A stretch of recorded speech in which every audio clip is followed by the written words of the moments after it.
Good morning holy spirit ഭാഗം 9 അധ്യായം 2 ജാഫയിൽ നിന്ന് ഭൂമിയുടെ അറ്റങ്ങളിലേക്ക്.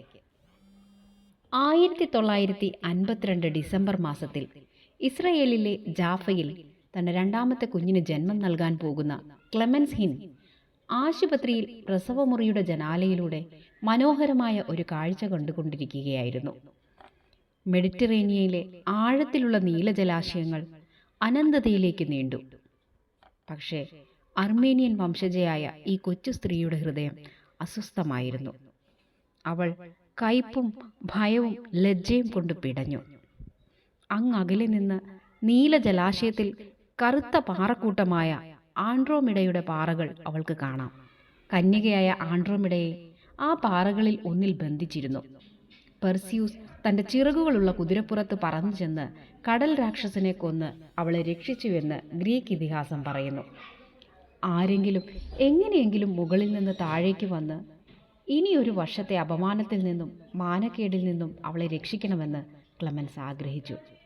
ക്ലെമൻസ് ഒരു ഭക്തയായ ഗ്രീക്ക് യാഥാസ്ഥിതിക സ്ത്രീയായിരുന്നു. അവൾക്ക് കർത്താവിനെക്കുറിച്ച് കൂടുതൽ അറിയില്ലായിരുന്നു. എന്നിരുന്നാലും ആശുപത്രി മുറിയിൽ അവൾ അവനുമായി ഒരു വിലപേശൽ നടത്താൻ ശ്രമിച്ചു. ജനാലക്കരികിൽ നിൽക്കുമ്പോൾ അവളുടെ കണ്ണുകൾ ആകാശത്തേക്ക് തുളച്ചു കയറി. അവൾ ഹൃദയത്തിൽ നിന്ന് പറഞ്ഞു, ദൈവമേ, എനിക്കൊരു അപേക്ഷ മാത്രമേ ഉള്ളൂ. നീ എനിക്കൊരു ആൺകുട്ടിയെ തന്നാൽ ഞാൻ അവനെ നിനക്ക് തിരികെ തരാം. അവൾ അത് ആവർത്തിച്ചു പറഞ്ഞു. ദയവായി കർത്താവേ, നീ എനിക്കൊരു ആൺകുട്ടിയെ തന്നാൽ ഞാൻ അവനെ നിനക്ക് തിരികെ തരാം. മനോഹരമായ 6 റോസാപുഷ്പങ്ങൾ. ക്ലെമൻസ് ഹിന്നിനും കോൺസ്റ്റാന്റിനും ആദ്യം ജനിച്ച കുഞ്ഞ് റോസ് എന്ന സുന്ദരിയായ പെൺകുട്ടിയായിരുന്നു. എന്നാൽ മിഡിൽ ഈസ്റ്റിലെയും പ്രത്യേകിച്ച് ഹിൻ പൂർവിക പാരമ്പര്യത്തിലെയും ദുർബല സംസ്കാരത്തിൽ ആദ്യം ജനിക്കുന്നത് ഒരു മകനും അവകാശിയുമായിരിക്കണം. ഗ്രീസിൽ നിന്ന് പാലസ്തീനിലേക്ക് കുടിയേറിയ കോൺസ്റ്റാന്റിയുടെ കുടുംബം ഒരു ആൺകുട്ടിക്ക് ജന്മം കൊടുക്കാൻ കഴിയാഞ്ഞതിനാൽ ക്ലെമൻസിനെ പീഡിപ്പിക്കുവാൻ തുടങ്ങി. എല്ലാറ്റിനുമുപരി അവൾ ശകാരത്തിന് ഇരയാക്കപ്പെട്ടു. അവളുടെ മറ്റു സഹോദരിമാർക്ക് ആൺകുട്ടികളുണ്ടായി എന്നത് പറഞ്ഞ് അവളെ പരിഹസിക്കുകയും പുച്ഛിച്ചു കരയിപ്പിക്കുകയും ചെയ്തു. അവരുടെ മാതാപിതാക്കൾ വളരെ ശ്രദ്ധാപൂർവം ആലോചിച്ച് നിശ്ചയിച്ച ഒരു വിവാഹമായിരുന്നിട്ടും നാണക്കേടും ലജ്ജയും അവൾ അനുഭവിച്ചു. ആ സായാഹ്നത്തിൽ അവൾ ഉറങ്ങുമ്പോൾ അവളുടെ കണ്ണുകൾ അപ്പോഴും നനഞ്ഞിരുന്നു. രാത്രിയിൽ അവൾ ഒരു സ്വപ്നം കണ്ടിരുന്നത് അവൾ ഇപ്പോഴും ഓർക്കുന്നു. എൻ്റെ കയ്യിൽ 6 മനോഹരമായ റോസാപ്പൂക്കൾ. അവൾ പറയുന്നു, യേശു എൻ്റെ മുറിയിൽ പ്രവേശിക്കുന്നത് ഞാൻ കണ്ടു. അവൻ എൻ്റെ അടുക്കൽ വന്ന് അവയിലൊന്ന് ചോദിച്ചു. ഞാൻ അവന് ഒരു റോസാപ്പൂവ് കൊടുത്തു. സ്വപ്നം തുടരുന്നതിനിടയിൽ കറുത്ത മുടിയുള്ള ഉയരം കുറഞ്ഞ മെലിഞ്ഞ ഒരു മനുഷ്യൻ, അവൻ്റെ മുഖത്തിൻ്റെ എല്ലാ സവിശേഷതകളും അവൾ ഓർക്കുന്നു, അവളുടെ അടുത്തേക്ക് വന്ന് അവളെ അയാൾ ഒരു ഊഷ്മളമായ വസ്ത്രത്തിൽ പൊതിയുന്നു. അവൾ ഉണർന്നപ്പോൾ അവൾ സ്വയം ചോദിച്ചു, ഈ സ്വപ്നം എന്താണ് അർത്ഥമാക്കുന്നത്? അതെന്തായിരിക്കും? പിറ്റേന്ന് 1952 ഡിസംബർ 3-ാം തീയതി ഞാൻ ജനിച്ചു.